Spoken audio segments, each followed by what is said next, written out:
ഇപ്പോൾ വരുന്ന മറ്റൊരു വാർത്തയിലേക്ക്. കേരള സർവകലാശാല കലോത്സവം പൂർത്തീകരിക്കാൻ സിൻഡിക്കേറ്റ് യോഗം തീരുമാനമെടുത്തിരിക്കുന്നു. അതോടൊപ്പം തന്നെ സർവകലാശാല കലോത്സവവുമായി ബന്ധപ്പെട്ട് ഉയർന്ന പരാതികൾ അന്വേഷിക്കാൻ 4 അംഗ സമിതിയെ സിൻഡിക്കേറ്റ് യോഗം ചുമതലപ്പെടുത്തി. വിവരങ്ങളുമായി സൂര്യഗായത്രി ചേരുന്നു. സൂര്യഗായത്രി, അടിമുടി താളപ്പിഴകൾ നിറഞ്ഞ അപശ്രുതി മാത്രം നീട്ടിയ ഒരു കലോത്സവം, ആ കലോത്സവത്തിലെ സംഭവവികാസങ്ങൾ ആരൊക്കെ ചേർന്ന ഒരു സമിതിയാണ് ഇപ്പോൾ അന്വേഷിക്കാൻ സിൻഡിക്കേറ്റ് യോഗം ചുമതലപ്പെടുത്തിയിരിക്കുന്നത്? എങ്ങനെയാണ് ഇനി കലോത്സവത്തിന്റെ നടപടികൾ പൂർത്തീകരിക്കുക? ലിബീഷ്, ഇന്ന് ചേർന്ന സിൻഡിക്കേറ്റ് യോഗത്തിലെ ഏറ്റവും പ്രധാനപ്പെട്ട അജണ്ട എന്ന് പറയുന്നത് കലോത്സവം അത് സംബന്ധിച്ച് നടന്ന സംഘർഷങ്ങളും സംഭവ വികാസങ്ങളും ഒക്കെ തന്നെയായിരുന്നു. ഈ കലോത്സവം പാതി വഴിയിൽ നിർത്തിവെക്കുന്ന ഒരു നിർദ്ദേശം വൈസ് ചാൻസലർ പുറപ്പെടുവിച്ചിരുന്നു. ഈ നിർദ്ദേശത്തിന് എതിരായിട്ടുള്ള ഒരു അഭിപ്രായമാണ് സിൻഡിക്കേറ്റ് യോഗത്തിൽ അംഗങ്ങളുടെ ഭാഗത്തു നിന്ന് ഉണ്ടായിരുന്നത്. കലോത്സവം എത്രയും പെട്ടെന്ന് പൂർത്തീകരിക്കണം എന്നൊരു നിർദ്ദേശമാണ് സിൻഡിക്കേറ്റ് യോഗത്തിൽ ഇന്ന് ഉയർന്നു വന്നത്. ഈ ഏറ്റവും അവസാനമായിട്ട് നടന്ന ഗ്രൂപ്പ് ഡാൻസ് മാത്രമാണ് ഇനി പൂർത്തീകരിക്കാൻ ഉണ്ടായിരുന്നത്. അതുപോലെ തന്നെ തിരുവാതിര മത്സരത്തിലെ ഫലപ്രഖ്യാപനമൊക്കെ നടത്താൻ ഉണ്ടായിരുന്നു. ആ ഒരു സാഹചര്യം കണക്കിലെടുത്ത് അതിനുശേഷം KSUവിലും അതുപോലെ തന്നെ സംഘടനയും SFIയും തമ്മിൽ യൂണിവേഴ്സിറ്റിയിൽ നടന്ന സംഘർഷങ്ങളും ഒക്കെ കണക്കിലെടുത്താണ് വൈസ് ചാൻസലർ ഈ ഒരു കലോത്സവം നിർത്തിവെക്കുന്ന ഒരു നിർദ്ദേശം പുറപ്പെടുവിച്ചത്.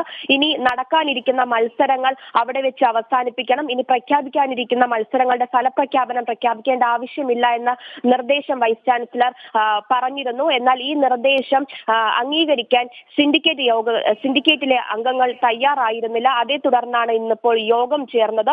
ഈ യോഗത്തിൽ എത്രയും പെട്ടെന്ന് സർവകലാശാല കലോത്സവം പൂർത്തീകരിക്കണമെന്ന നിർദ്ദേശം തന്നെയാണ് സിൻഡിക്കേറ്റ് അംഗങ്ങൾ പങ്കുവച്ചിരിക്കുന്നത്. അതുപോലെ തന്നെ വിവാദമായ മാർഗംകളി മത്സരം വേണമെങ്കിൽ ഒന്നുകൂടി നടത്താമെന്നൊരു നിർദ്ദേശവും യോഗത്തിൽ പറയുന്ന സാഹചര്യം ഉണ്ടായിരുന്നു. കലോത്സവത്തിലുണ്ടായ സംഭവ വികാസങ്ങൾ അന്വേഷിക്കാൻ വേണ്ടി 4 അംഗ സമിതിയെ നിയോഗിച്ചിട്ടുണ്ട്.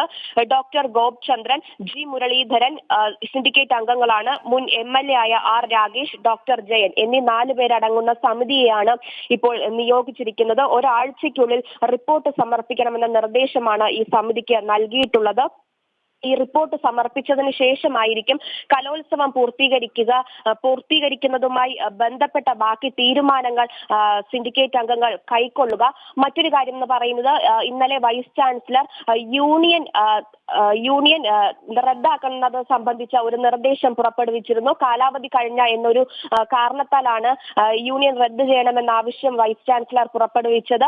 എന്നാൽ ഇത് സംബന്ധിച്ചും യോഗത്തിൽ ഇന്നൊരു നിർദ്ദേശം ഉണ്ടായി.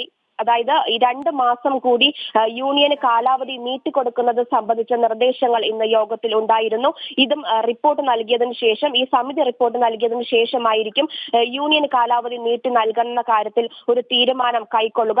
മറ്റൊരു കാര്യം, ഭാവിയിൽ ഇനി നടത്താനിരിക്കുന്ന യൂണിവേഴ്സിറ്റി കലോത്സവങ്ങളെ സംബന്ധിച്ചും ഒരു സമിതി രൂപീകരിച്ചിട്ടുണ്ട്. കലോത്സവങ്ങൾ എങ്ങനെ പരിഷ്കരിക്കാം, ഏത് രീതികൾ ഇനി വരുന്ന കലോത്സവങ്ങൾ നടത്താം എന്ന ചർച്ച ചെയ്യുന്നതിന് വേണ്ടി സമിതി രൂപീകരിച്ചിട്ടുണ്ട്. ഈ സമിതിയിൽ സിൻഡിക്കേറ്റ് അംഗങ്ങളും അതുപോലെ തന്നെ സാംസ്കാരിക മേഖലയിലെ പ്രമുഖരും ഉണ്ടാകുമെന്നും യോഗത്തിൽ അറിയിച്ചു.